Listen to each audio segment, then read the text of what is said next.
अस्सलाम वालेकुम। इस वीडियो में बात करेंगे कैवर्नस साइनस थ्रोम्बोसिस की। It is an important disease. Cavernous sinus thrombosis क्या होती है कि when there is a formation of a blood clot within the cavernous sinus, काफ़ी लाइफ थ्रेटनिंग कंडीशन होती है। It can affect both the adults and the children.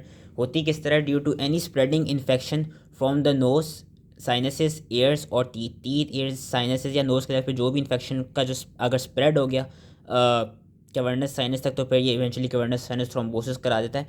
Most common positive organism कौन से होते हैं? स्टेफिलोकोकस ऑरियस और Streptococcus. काफ़ी high mortality rate होता है, इसलिए लाइफ थ्रेटनिंग होती है। क्योंकि अगर तो ये सोचो ट्रीट नहीं किए जाएंगी तो 100% जिनको भी हुआ होगा कैवर्नस साइनस थ्रोम्बोसिस उनकी डेथ हो जाएगी। और जो ट्रीट हो भी चुके होते हैं उन ट्रीट में जो जिनको ट्रीट कर भी दिया जाता है उनमें से भी सिर्फ 20% इंडिविजुअल सर्वाइव कर पाते हैं। So it is a very life threatening disease. It could be either septic और एसेप्टिक। क्लिनिकल फीचर्स क्या होते हैं? अगर तो सेप्सिस हो रहा हो, सेप्सिस में देखा जाएगा कि जब भी इंडिविजुअल को सेप्सिस होगा, ही और she would have rapid onset of fever, severe headache, malaise, nausea, vomiting, and he would also have delirium due to meningitis and septic emboli to various parts of the body.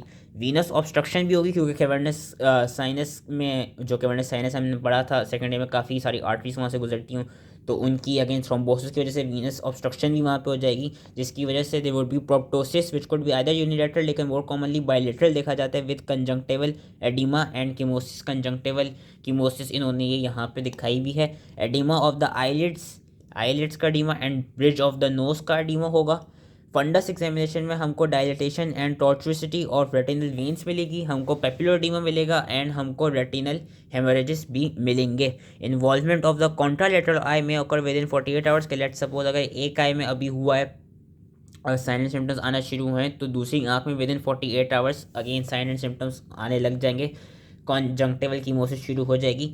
Oedema जो main इसका एक तरफ से कह लें वो early जो diagnostic sign होता है that is oedema over mastoid process. क्योंकि अभी मैंने बताया कि जो ईयर के लेवल पे भी इन्फेक्शन होगा वो फिर आगे जाके वहाँ से जो स्प्रेड होगा that would cause cavernous sinus thrombosis. तो अगर तो ईयर का कोई इन्फेक्शन होगा स्पेशली मेस्ट्रॉइड का, तो हमको मेस्ट्रॉइड क्या मिलेगा? इनलार्ज मिलेगा या उधर एडिमा प्रेजेंट मिलेगा, जो कि एक तरफ से हमारे लिए अर्ली डायग्नोस्टिक साइन हो सकता है। क्रेनियल नर्व्स की इसमें इन्वॉल्वमेंट हो जाती है। अगर तो सिर्फ क्रेनियल नर्व जो कि मोस्ट कॉमनली इन्वॉल्व होती है, जिसकी वजह से आंखों की जो एबडक्शन होती है वो डिक्रीज हो जाती है। 6 क्रेनियल नर्व का याद रखना, इट इज कॉमनली इन्वॉल्व।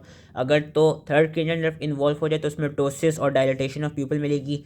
अगर जो थर्ड, फोर्थ और सिक्स तीनों नर्व्स ये इन्वॉल्व हो जाए तो there would be complete ophthalmoplegia. And fifth nerve, trigeminal nerve अगर इन्वॉल्व हो जाए so there is periorbital sensory loss and impaired corneal reflex, visual acuity is reduced and patient would complain of retroorbital pain, जिसको आंखों के पीछे दर्द हो रहा होगा। डायग्नोसिस के लिए लैबोरेटरी टेस्ट हम कौन से कराते हैं? CBC, ESR, CRP, blood culture, ताकि डिटेक्ट कर सकें कौन सा ऑर्गेनिज्म है, and lumbar puncture to rule out meningitis. Imaging में हम सीटी स्कैन कराते हैं विद कॉन्ट्रास्ट, एमआरआई, सीटी वीनोग्राम एंड एमआरआई वीनोग्राम कराते हैं।